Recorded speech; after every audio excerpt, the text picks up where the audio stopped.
That map that you showed us today looked like it almost had like a Sharpie. I don't know. I don't know.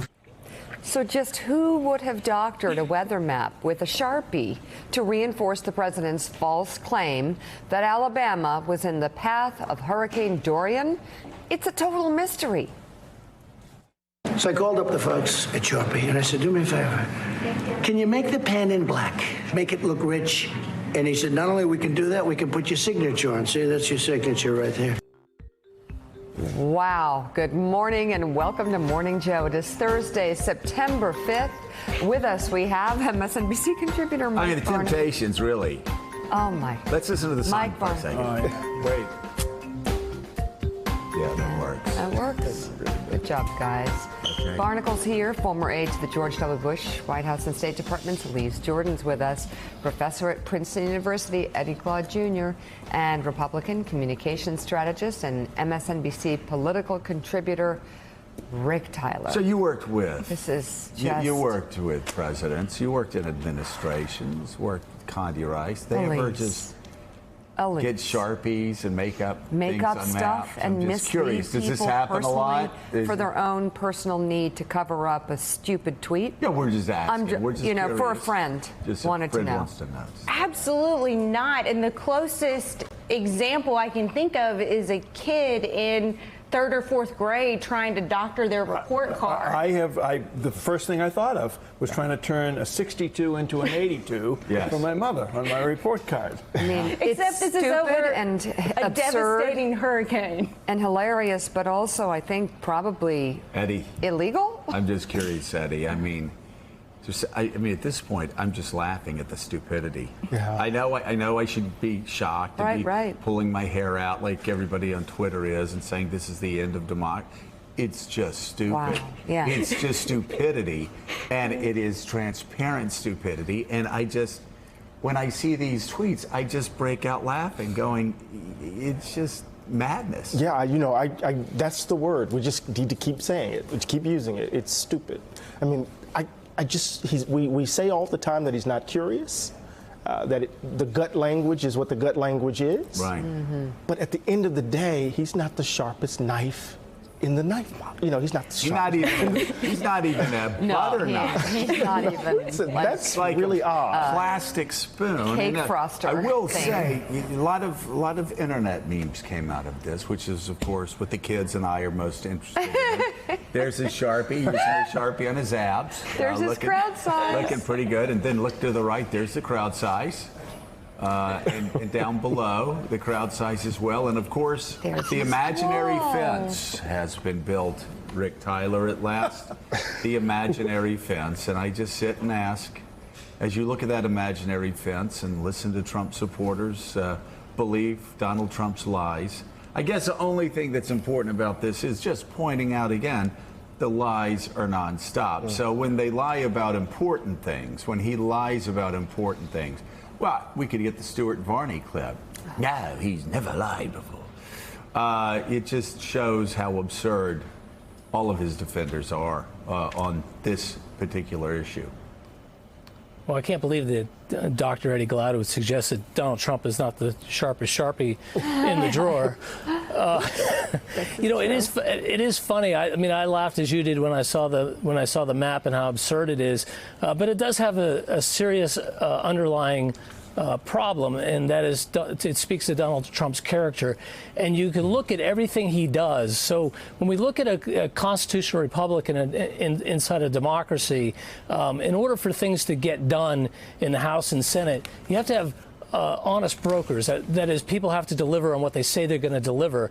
And part of the reason we don't have any gun reforms that like background checks, universal background checks, is because Mitch McConnell does not believe that Donald Trump will do what he says he's going to do. And if you look at the markets, if you look at China, we don't have a trade deal with China, by the way, which could have all been solved if we just stayed with TPP, the Trans-Pacific Partnership, because then we'd have the whole region working against China or competing with China in our favor. But instead of doing that, must have been a Barack Obama deal, so that can't be any good. So instead, we're going to go and tax the American people to try to win some stupid trade war. But again, it's all about the negotiation. I'm not negotiating with an honest broker, with somebody who's honest, because because constitutional republics and free markets and contract law, they all require that you're dealing with somebody who's got a grasp of the truth and will tell the truth, and he doesn't. And Joe, your first reaction to this was laughter, because I think it's moments like this that make you realize maybe we will be okay,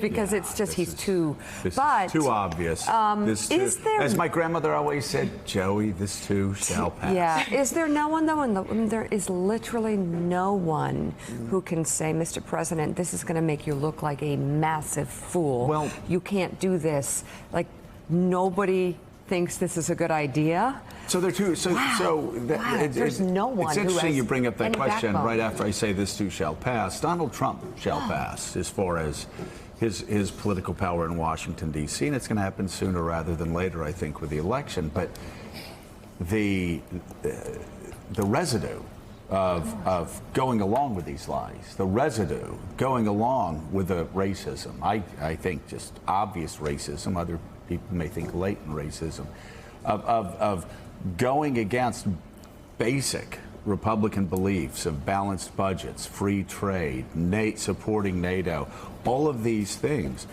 that will stay with the Republican Party. You know, one of the, and it also, though, this is really a spotlight on the most serious deficiency he has, and that is the truth, and that the fact that he was a spoiled young boy whose father gave him $400 million in current dollars.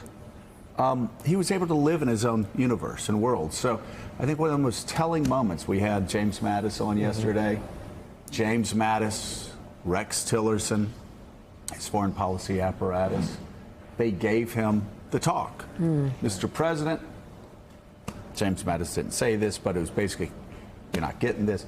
Let me explain the history since 1945 and explain to you why NATO exists. Explain to you why the world in which we live is the way it is on the international stage and how America became the supreme power over all other nations. And that's when Trump got angry and said, I don't believe that. That's not my view of it.